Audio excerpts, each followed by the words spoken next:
Hello, happy new year friends. नए साल की आप सभी को बहुत बहुत शुभकामनाएं। हम सभी जानते हैं कि हम लोग को जब भी कोई स्ट्रक्चर को डिज़ाइन करते हैं तो उसके लिए हमें सॉइल इन्वेस्टिगेशन करना पड़ता है। That soil investigation involves to calculate to find the safe bearing capacity of soil. तो एक छोटा सा और बहुत ही लेमैन लैंग्वेज में मैं आपको एक एग्जांपल देता हूँ।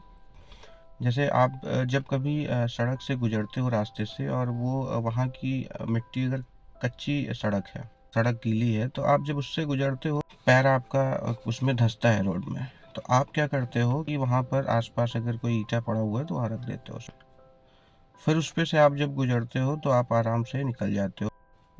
तो इसका मतलब क्या हुआ? इसका मतलब ये हुआ कि मेरी मिट्टी तो वही है, सरफेस को स्ट्रेंथ प्रोवाइड कर दिया। The same thing works with our structure.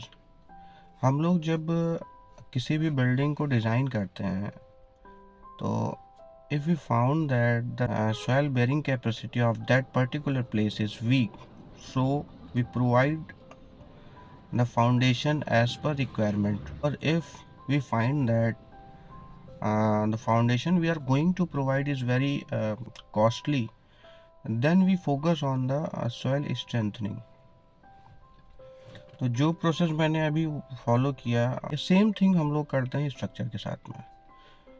हम लोग पाइलिंग प्रोवाइड करते हैं, अदरवाइज हम लोग सॉइल की स्ट्रेंथ को और रिच करते हैं, जिससे हम लोग फाउंडेशन को प्रॉपरली उस पर प्लेस कर सकें। तो सॉइल स्ट्रेंथ में और भी बहुत सारी चीज़ें हैं, but this is a initial thing which I wanted to discuss with all of you, our viewers, our subscribers. I will explain everything in a layman language. Thank you so much.